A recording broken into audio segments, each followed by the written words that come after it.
Hello friends, I'm glad to see you on my Swiss Chronicles channel. Enjoy watching. Luke was able to leave work early. He had expected to be on the night shift all day, but a last-minute change meant he could leave at 11 o'clock. He couldn't wait to relax with her after a long day. Carla didn't expect Luke to be home until the morning, so she rushed home with a small gift.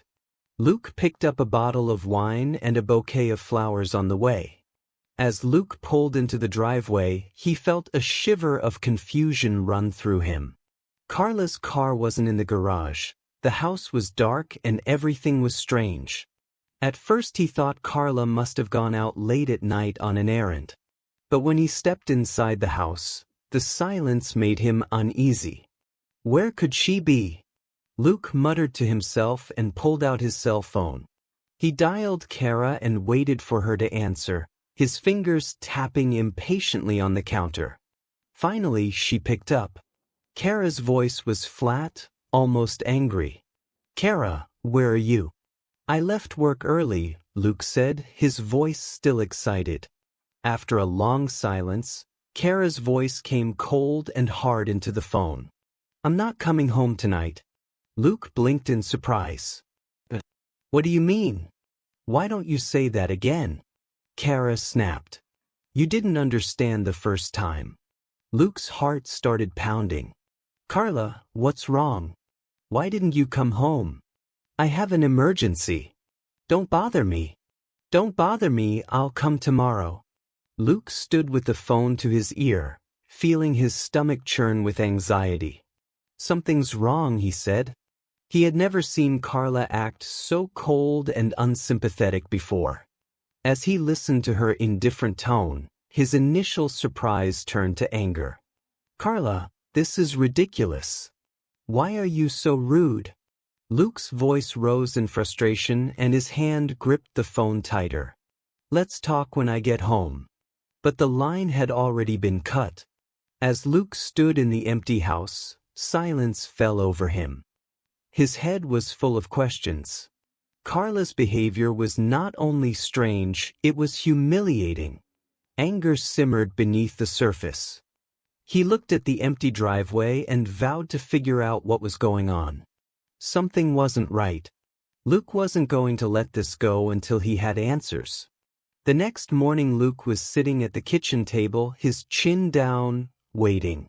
He heard Carla's car pull into the driveway. His heart skipped a beat when the door clicked open and Carla walked in as if nothing had happened. Carla gave him a brief look, as if she hadn't left him with a million questions the night before. "Good morning," she said indifferently. "I'm going to take a shower."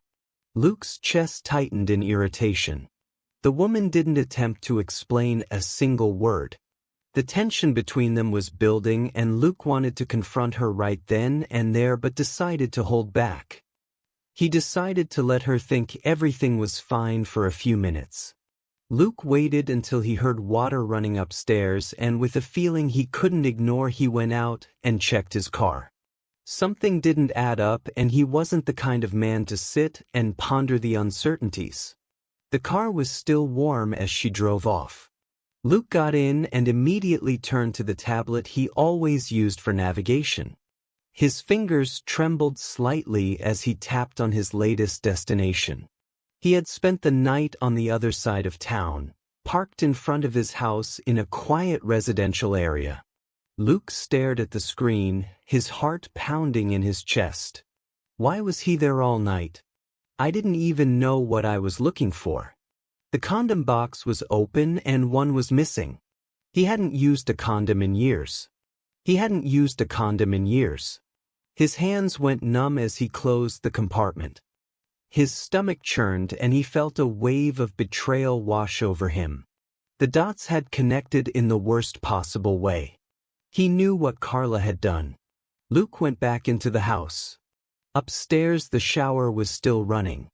He sat at the kitchen table again, staring dazedly at the floor, waiting for Carla to finish. Minutes passed, but Luke was ready the moment Kara came out of the bathroom.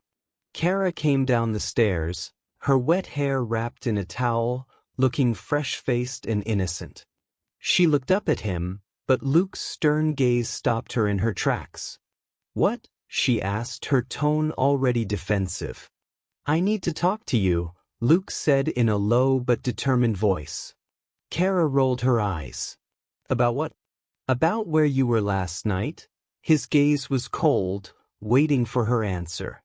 He was holding her car keys in his hand. Kara's expression darkened. "What, Luke?" "My car. You were going through my stuff." "Answer the question," Luke shot back. "Whose house is 251 Oakwood Drive? Why were you there all night?" Guilt or defiance, Luke wasn't sure. But the woman straightened her posture and crossed her arms. "That's Walter's house," she said firmly. Luke felt his heart squeeze. "Walter? In your office?" "Yes, I spent the night there," she said, her voice calm, almost too calm. Luke clenched his fists and tried to control his anger. "You think I'm stupid, Kara? You spent the night at another man's house and I found a condom in your car."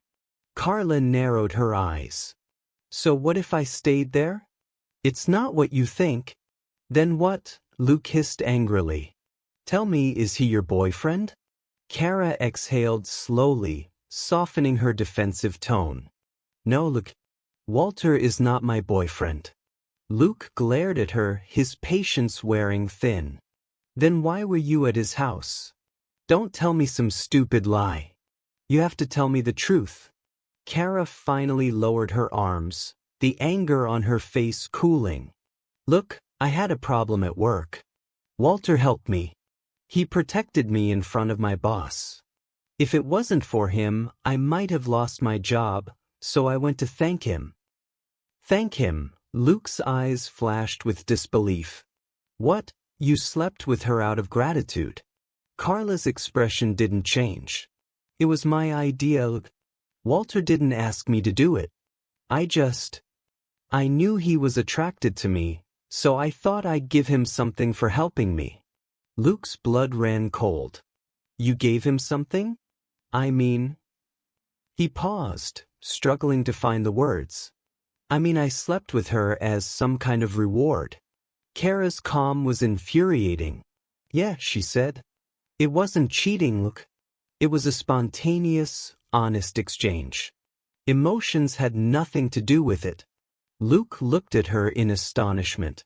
He couldn't find the words to describe how ridiculous, how cold that sounded. "You sold yourself out for a career." Kara looked at him without flinching. "I gave her some happiness in exchange for helping me, that's all." Luke's chest ached as the truth of her words sank in. He couldn't believe what he was hearing. "Kara, why did you think it was the right thing to do?" She shrugged. "It was a professional courtesy. He did me a favor. That's all." Luke felt his world crashing down.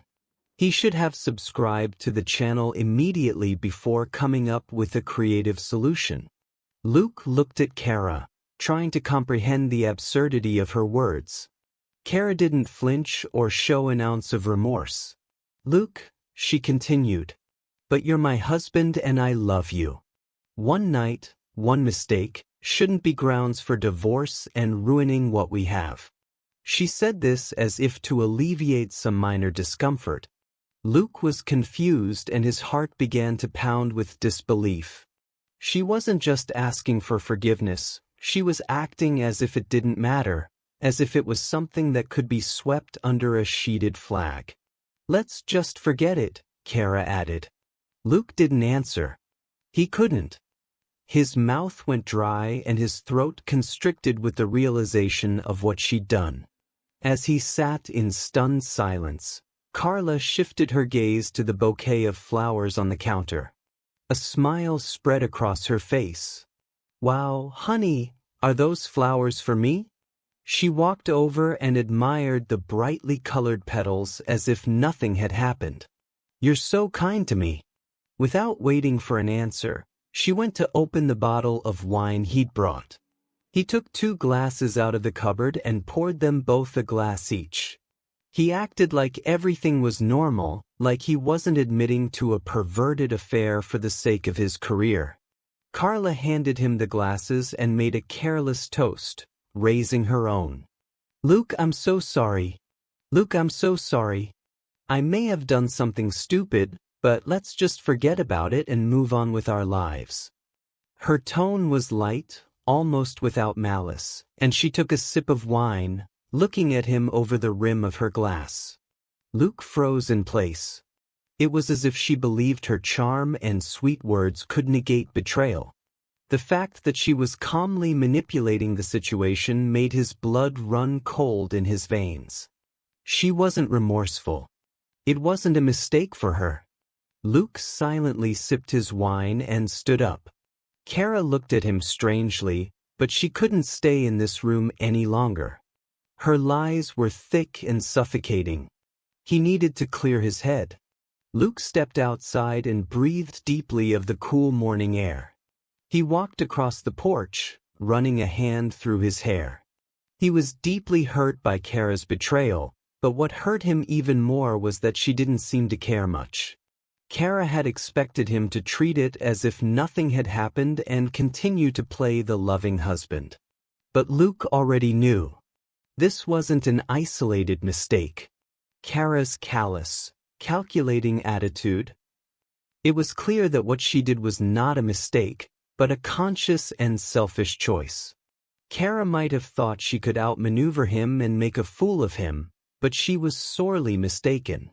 If she wanted to bargain, he would bargain, but for now on his own terms. The more he thought about it, the clearer his plan became. Kara wants to make a fool out of him. Fine, he'll make her think he's succeeded. But before he handed her the divorce papers, before he thought she could walk out of here unscathed, he was going to give her something she would never forget. Watching the world wake up, Luke smiled for the first time in hours. Kara thought she was in control of the situation. It was time to talk to the lawyer, but first he had a little surprise for him. Luke stood on the porch and began to think about a plan. Carla thought she'd outsmarted him, but she'd shown a weak spot, her career. It was a clue. If her job was so important to her that she was willing to betray her marriage for it, it was the perfect place to strike. But before Luke would do anything about it, he needed an alibi. He took a deep breath and walked back into the house, mentally shifting gears. He'd have to play the tolerant husband for a little while longer. Kara, he called out, entering the kitchen where she was casually sipping her wine. She looked up and, noticing the change in his tone, softened. He smiled weakly at her. Luke sat down across from her and spoke, I think you're right. We've been through a lot together, and one mistake shouldn't keep us apart. Kara's face lit up slightly and her smile returned, as if she hadn't expected him to come back so easily.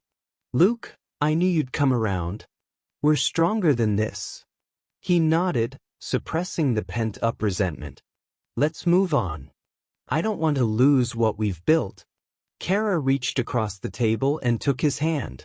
She gave him a warm look, as if everything was falling into place. But Luke was already thinking about the future. The next morning, Luke headed to work, determined to take the next step. He headed straight to his boss's office, knocked on the door and walked inside, where his boss, John, waved him in. Luke, what's up? Asked John, leaning back in his chair. John, I need to ask you a favor. I need to ask you to go to one of our manufacturing sites in a neighboring town. I think it's time for an inspection, and it would be nice to have a little distraction. John raised his eyebrows. A business trip? You don't usually ask me for that. Luke shrugged and tried to pretend it was no big deal. Yeah, I've had a lot of stress lately. Besides, I get to see how the production floor works. John leaned back in his chair and thought for a moment. Come to think of it, I was thinking about sending someone on a tour. It would be a good opportunity for you. How much time do you need? A week should be enough, Luke said, already imagining what would happen next. John nodded. Okay, we'll get the paperwork done today.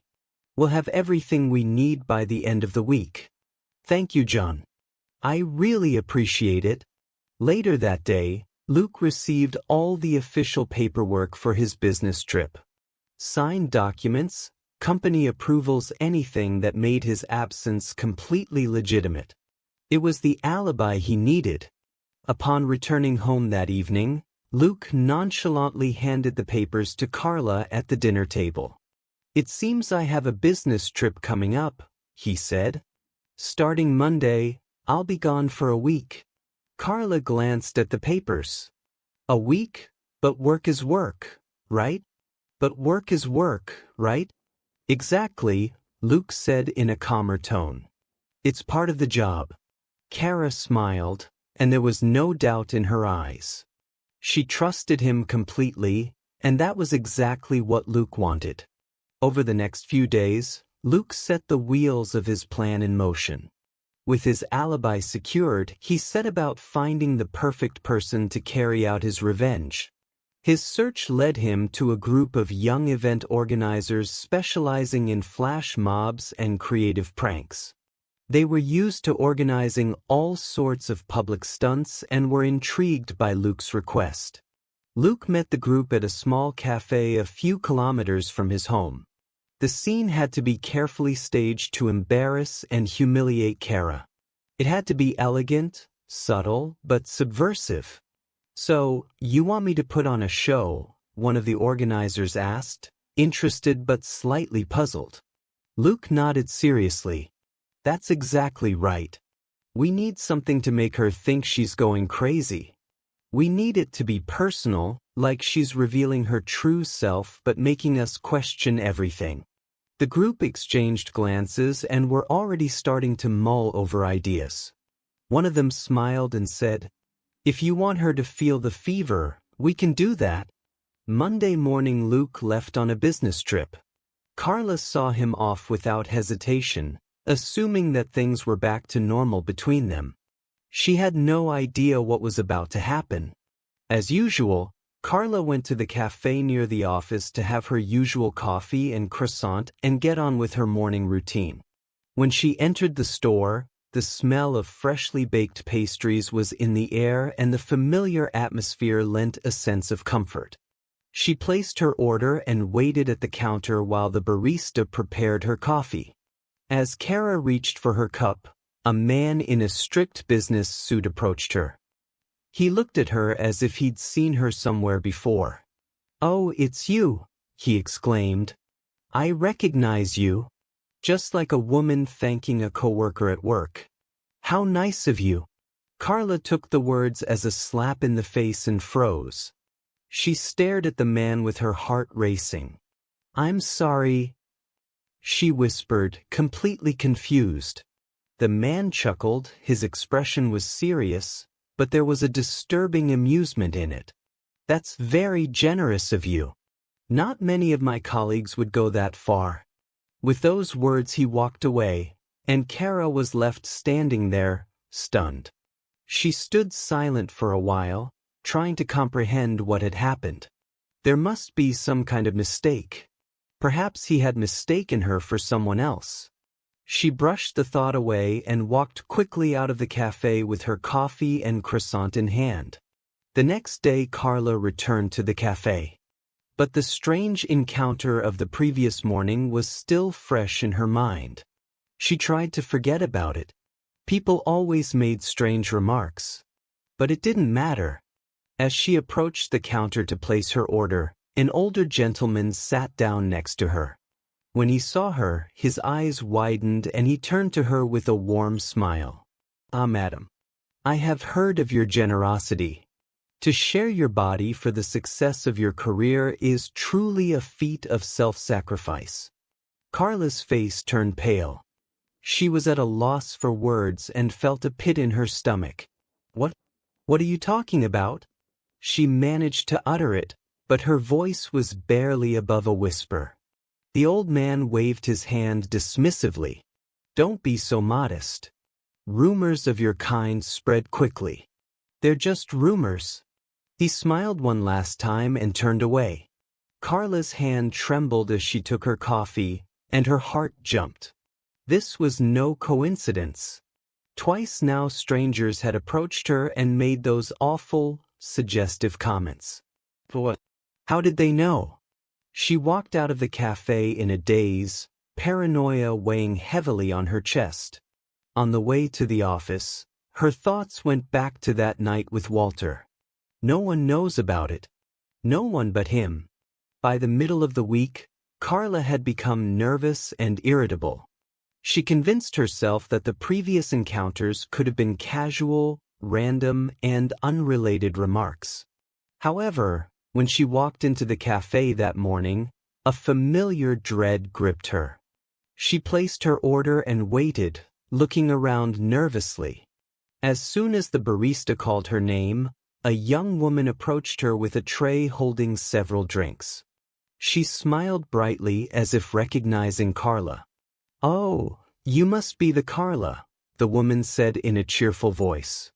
"My friend works with you, and she told me how nice you are." She winked mischievously. "Thank you for your concern." Carla sighed. She grabbed her coffee and ran out of the cafe. This was no longer an accident. Someone knew, and it was spreading. When she got to the office, Kara could hardly focus. The phone was heavy in her hand as she dialed Luke's number.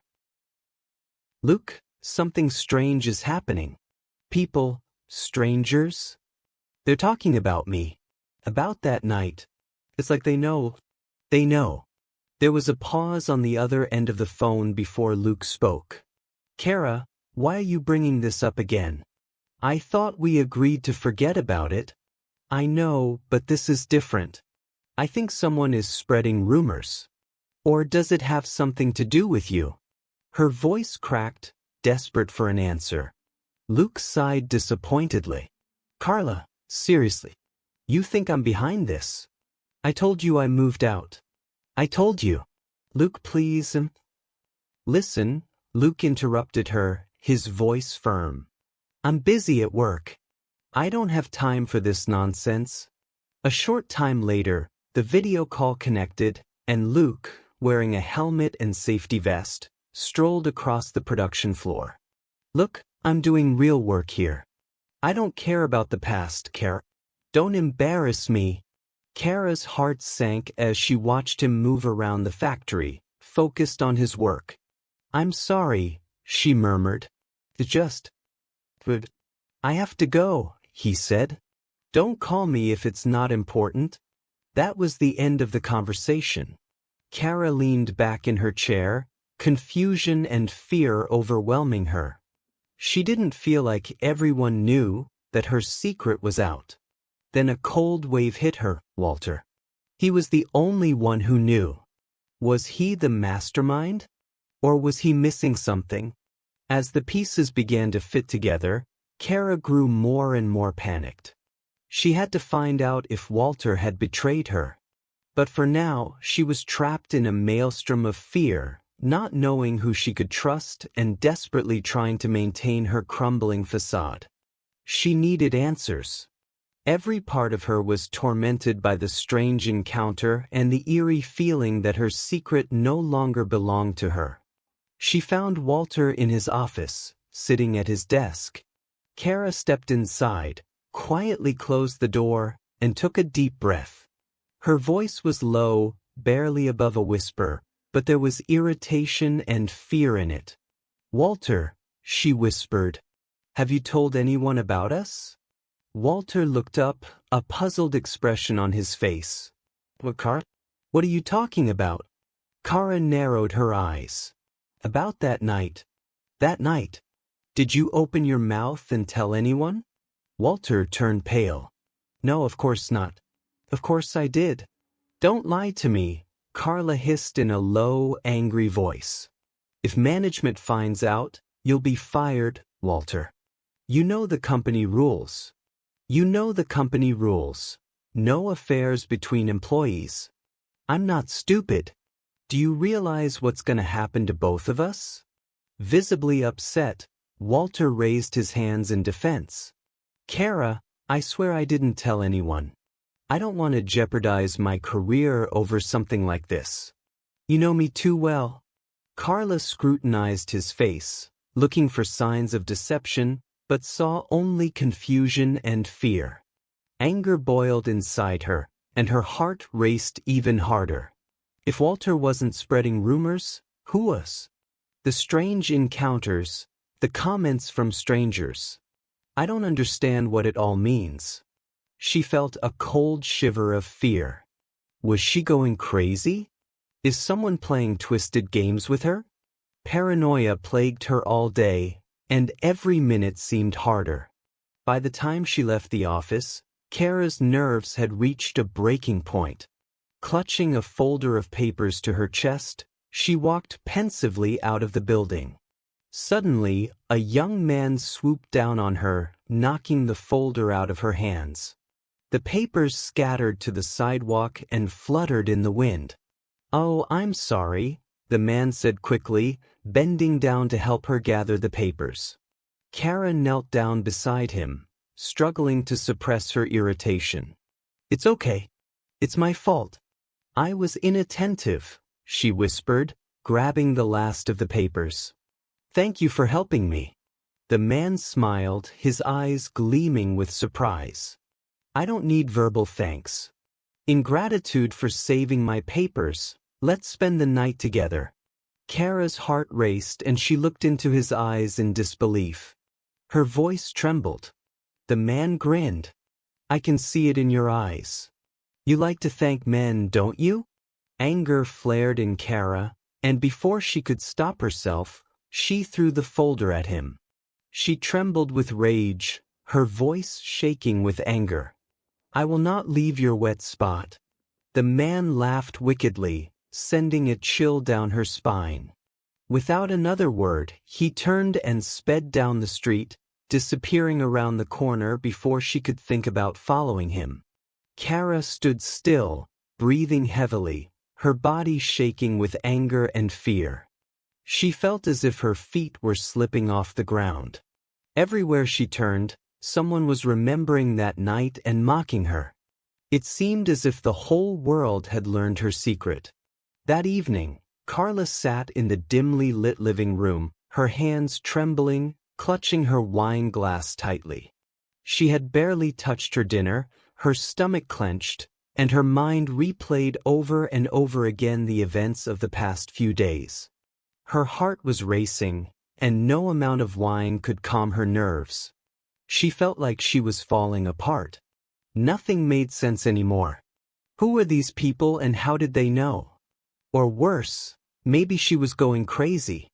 The more she thought about it, the more she doubted that she was dreaming it all and that the guilt of what she'd done to Walter was driving her to paranoia.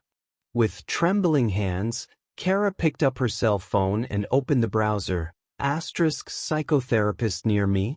When a list of names appeared on the screen, she stared dumbly at it and realized reality. She needed help.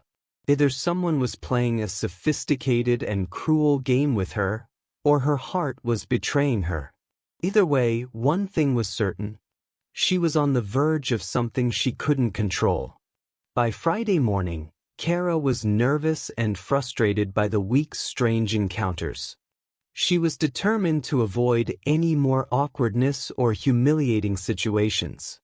She headed straight to the office, hoping that if she threw herself into her work, she would calm down. She needed to forget about the past few days and concentrate. Maybe the day would go by without a hitch. By the time the other employees began to gather in the office, Kara was already at her desk, typing away diligently. As time passed, a strange calmness overcame her. For the first time in days, she felt in control. The office buzzed with the usual morning chatter, and Kara breathed a small sigh of relief. Finally, there was peace. But that peace did not last long. About an hour later, just as she was beginning to feel normal again, the office door opened and a lone courier entered carrying a large bouquet of red roses. The sight immediately attracted attention, and stares came from all over the office.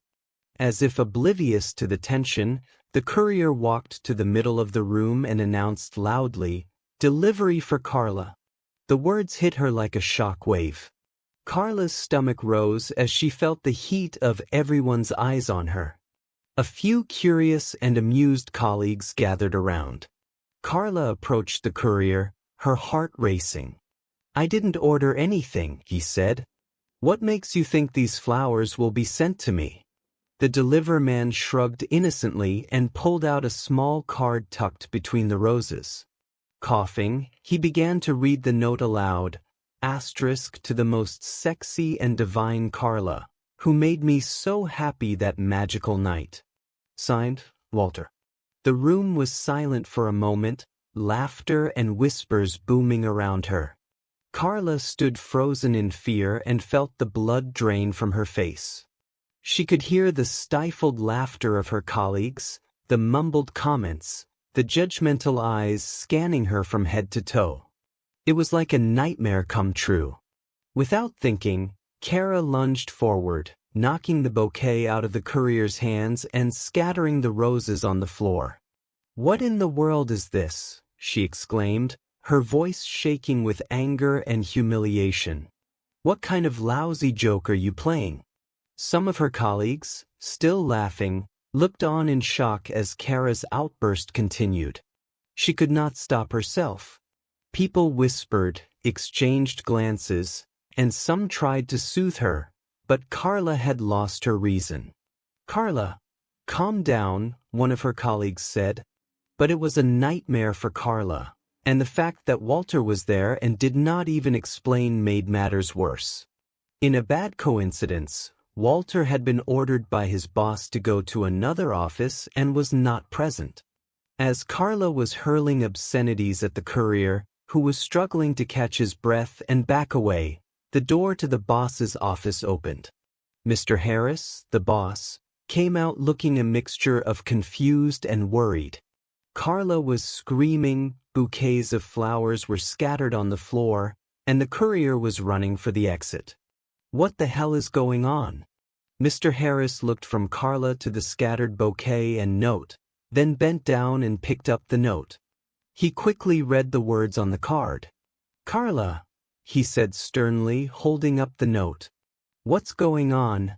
How am I supposed to understand this?" Carla was still shaking with anger and could not formulate a coherent reply.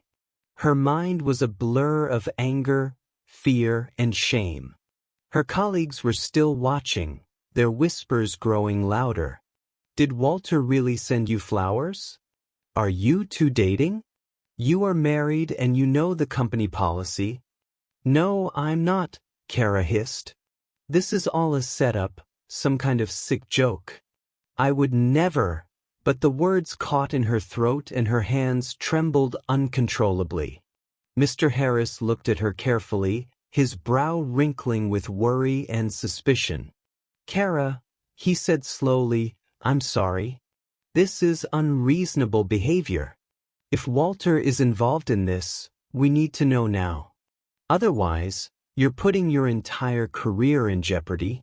Kara's heart raced as she looked around the room. Judgment, laughter, and suspicion all loomed over her like a wall. She screamed again, but her voice was weaker now, less convincing. "I don't know what's going on. Someone is trying to ruin me." Mr. Harris took a deep breath, clearly trying to maintain his patience. "Carla, calm down." Her colleagues looked at her with a mixture of amusement and pity, some stifled laughter, others exchanged knowing glances. I had run out of patience. Mr. Harris stood in the center of the chaotic scene and watched Carla tremble with anger and frustration. Her face was pale and her hands were shaking. He knew he had to ease the tension, not only for Carla's sake, but for the sake of the entire office, which was buzzing with whispers and stares. Mr. Harris forced a smile and raised his voice to sound casual. "Okay, guys, enough of the staring. Let's get back to work. What kind of joke is this, anyway?" He tried to inject some lightness into the situation. His cheerful voice was deep and playful, trying to lighten the mood. "Carla, relax," he said, smiling. "Why don't you take a couple of days off? Take a couple of days off, and we'll see what happens. You can take a lie detector test with Walter. No one will doubt your integrity. Believe me, you want to relieve tension and clear up any misunderstandings." What Mr. Harris didn't realize, however, was that Carla was already far beyond reason. At his words, something inside Carla snapped. "Yes, I slept with Walter," she exclaimed, her voice hoarse with anger and humiliation. The entire office fell silent. "I rode him like a young stallion and enjoyed every moment of it. I rode him like a young stallion and enjoyed every moment of it, and you people are miserable, nosy people who want to get involved in other people's lives," she said. A gasp echoed through the room and people's eyes widened. Kara's face flushed as she realized what she had just said, but the dam had already burst. Tears welled up in her eyes as she rushed to grab her purse and run for the door.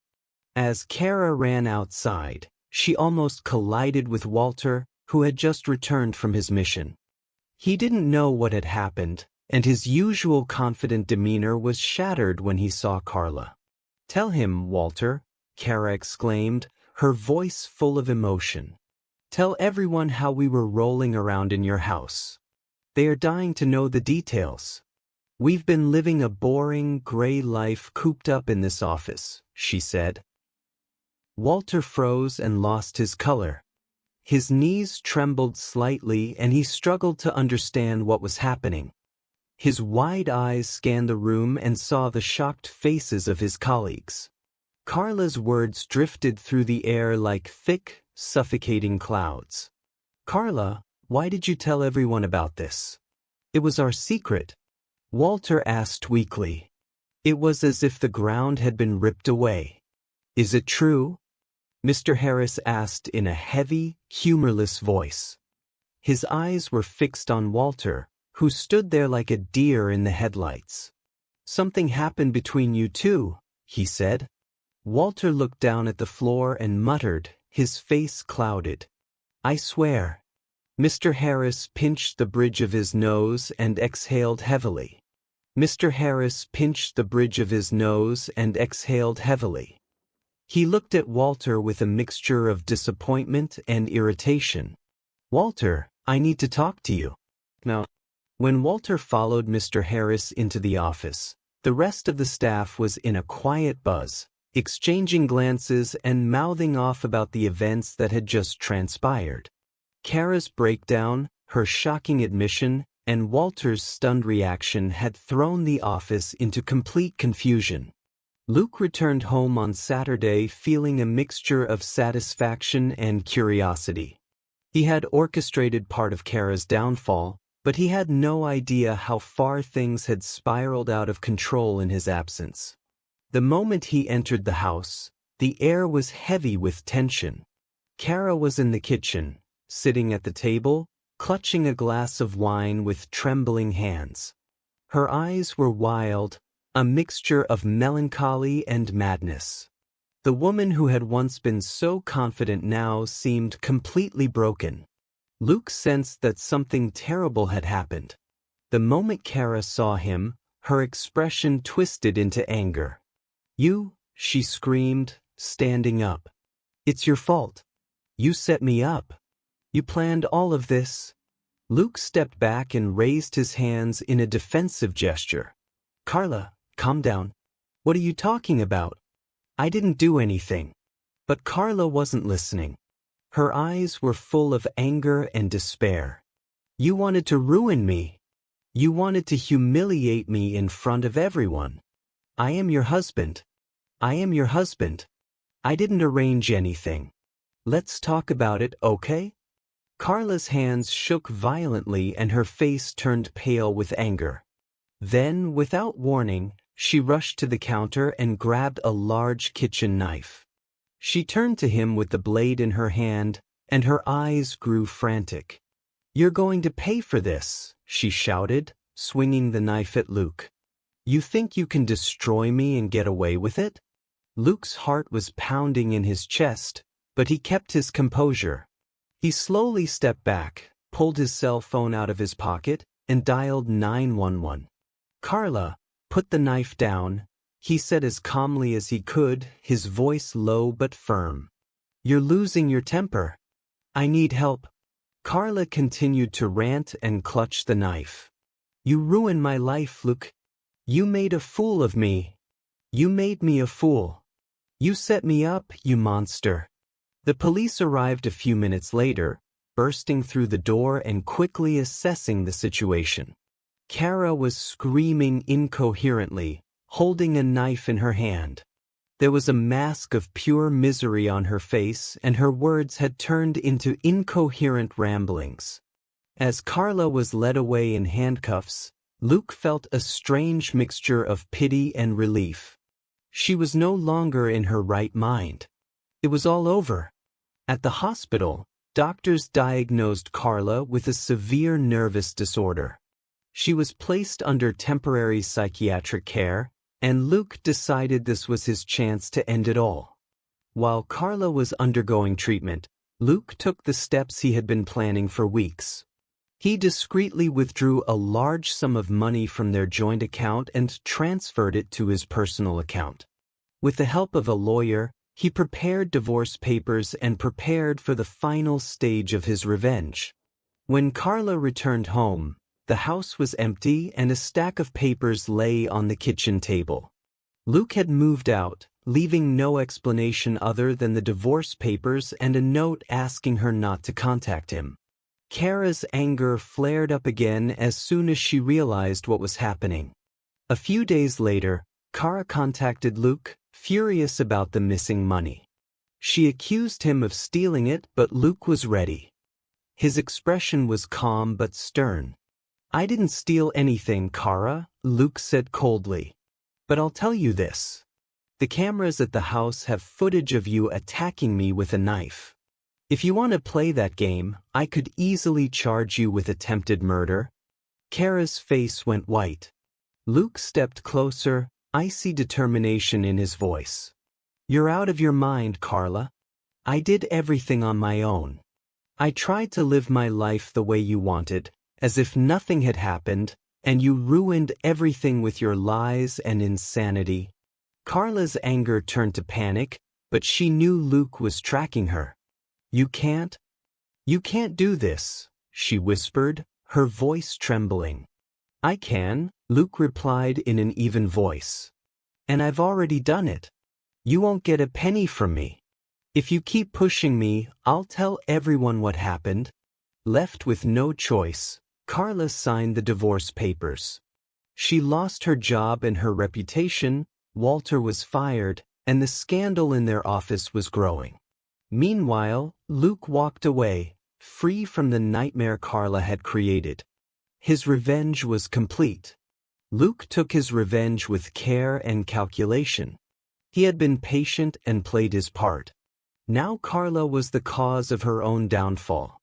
If you enjoyed this story, don't forget to hit the subscribe button and share your thoughts in the comments. Let us know what you think. Have a great day.